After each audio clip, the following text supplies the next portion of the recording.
একজন মন্ত্রী বলেছেন আমাদেরকে ট্রেনিং দেওয়ার জন্য।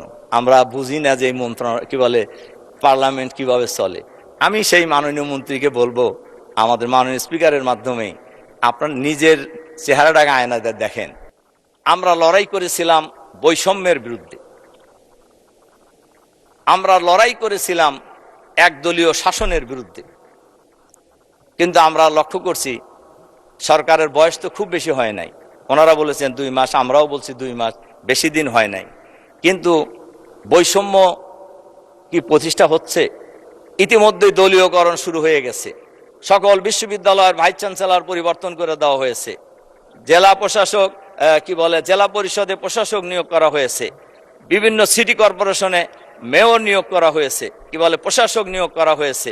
এবং সচিবালয় থেকে শুরু করে যে সকল অভিজ্ঞ কর্মকর্তারা ফেসিবাদের আমলে ওএসডি হয়েছিল, আবার এখনো তাদেরকে ওএসডি করা হচ্ছে। কিন্তু আমরা লক্ষ্য করছি ফেসিবাদের দোসর যারা, তারা কিন্তু অন্তর্বর্তীকালীন সরকারের সময় তারা বহাল ছিল। আমরা তখনও বলেছি, এখনো বহাল আছে, এবং তারা সুবিধা মতো পোস্টিংও পাচ্ছে এবং ক্ষেত্র বিশেষে প্রমোশন পেয়ে তারা সামনের দিকে এগিয়ে যাচ্ছে।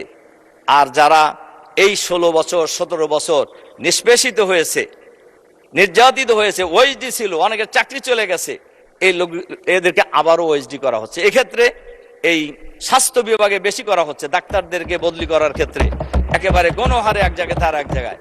শুধু ছোট্ট একটা উদাহরণ যদি দেই বোঝা যাবে, মুগদা মেডিকেল কলেজের প্রিন্সিপালকে ঢাকা মেডিকেল কলেজ বদলি করা হয়েছে, ওখানে জয়েন করতে দেওয়া হয় নাই তাকে। এরপরে দেওয়া হয়েছে মাতোয়াইল মেডিকেল কলেজে, সেখানেও তাকে জয়েন করতে দেওয়া হবে না। পরে আমি যতটুকু জানি মন্ত্রী মহোদয় হস্তক্ষেপ করে তাকে জয়েন করার ব্যবস্থা করেছেন। তাহলে কি মন্ত্রীর বাইরেও কারো পাওয়ারফুল লোক আছে বোঝা দিয়েছে, যারা মন্ত্রীর চাইতেও ক্ষমতা রাখে।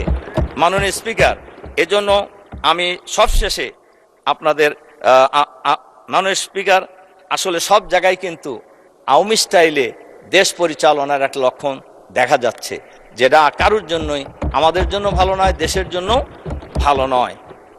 একজন মন্ত্রী বলেছেন আমাদেরকে ট্রেনিং দেওয়ার জন্য। আমরা বুঝি না যে এই মন্ত্রণালয় কি বলে, পার্লামেন্ট কিভাবে চলে। আমি সেই মাননীয় মন্ত্রীকে বলবো, আমাদের মাননীয় স্পিকারের মাধ্যমে আপনার নিজের চেহারাটাকে আয়নাতে দেখেন যে আপনারা কি করতেছেন আসলে।